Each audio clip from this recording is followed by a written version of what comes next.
আসসালামু আলাইকুম।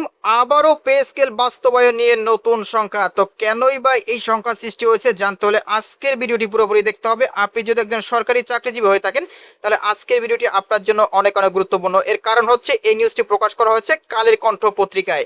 এখানে একদম স্পষ্টভাবে বলা হয়েছে কেনই বা এই সমস্যাটা তৈরি হয়েছে। তো আমরা একটু প্রতিবেদনটি দেখে নিই। তার আগে ছোট্ট রিকোয়েস্ট, এখনো যারা আমাদের এই ভিডিওতে লাইক দেননি দ্রুত একটি লাইক দিয়ে আপনাদের ব্যক্তিগত মতামত কমেন্ট করে জানাবেন।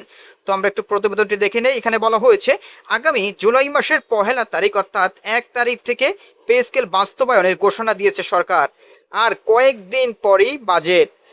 এমন পরিস্থিতিতে কাঙ্ক্ষিত এই বেতন গ্রেড নিয়ে তৈরি হয়েছে শঙ্কা।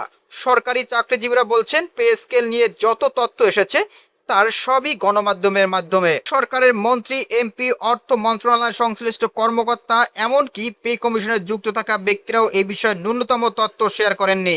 অন্তর্বর্তীকালীন সরকারের সময়ও এমন অবস্থা দেখা গেছে। তাই প্রশ্ন উঠেছে, আগামী 1 জুলাই থেকেই কি পে স্কেল বাস্তবায়ন হচ্ছে? হলে তা কিভাবে বাস্তবায়ন হবে এ নিয়েও রয়েছে নানা প্রশ্ন। এ বিষয়ে বাংলাদেশ সরকারি কর্মকর্তা কর্মচারী কল্যাণ সমিতির আহ্বায়ক আব্দুল মালিক একটি গণমাধ্যমকে বলেন, মনের ভিতরে একটা ভয় থেকেই যাচ্ছে যে সরকার তো কিছুই বলেনি। আনুষ্ঠানিকভাবে বিভিন্ন বিষয় নিয়ে প্রতি মুহূর্তে বিবৃতি দেওয়া হলেও আসন্ন পে স্কেল নিয়ে আজ পর্যন্ত কিছুই দেওয়া হয়নি। অর্থ মন্ত্রণালয় থেকে দেয়া বা অর্থ সচিব দেয় বা আগে যেভাবে দিয়েছিলেন সেভাবে কিন্তু স্পষ্ট কোনো ঘোষণা আমরা আজও পাইনি, যার কারণে কর্মচারীদের মধ্যে এই অনিশ্চয়তা তৈরি হয়েছে যে আসলে কি পে স্কেল হচ্ছে। তিনি আরো বলেন, যেই 11 বছর আমরা অপেক্ষা করেছিলাম এই পে স্কেলটার জন্য এবং আমাদের যে প্রধানমন্ত্রী তিনিও তার নির্বাচনী ইশতেহারে ঘোষণা করেছেন যে আপনারা জানেন যে ক্ষমতায় এলে তারা পে স্কেল বাস্তবায়ন করবে। 7 জুন এই সরকারের প্রথম বাজেট এবং আমরা জানি এবার 9,30,000 কোটি টাকার একটা বিশাল বাজেট হতে যাচ্ছে।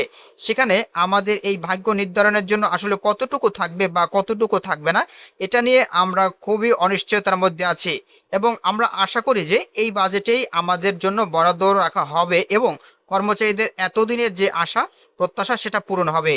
এদিকে নবম পে স্কেল বাস্তবায়নের উদ্যোগ নেয় সরকারকে ধন্যবাদ জানিয়েছেন বাংলাদেশ সরকারি কর্মকর্তা কর্মচারী কল্যাণ সমিতি। তবে প্রথম ধাপেই শতভাগ বেসিক বাস্তবায়নের দাবি জানিয়েছেন তারা। তো প্রিয় সরকারি চাকরিজীবীরা, এই ছিল মূলত আজকের আপডেট নিউজ। এই বিষয়ে যদি আপনাদের কোনো ব্যক্তিগত মতামত থেকে থাকে তাহলে অবশ্যই কমেন্ট করে জানাবেন।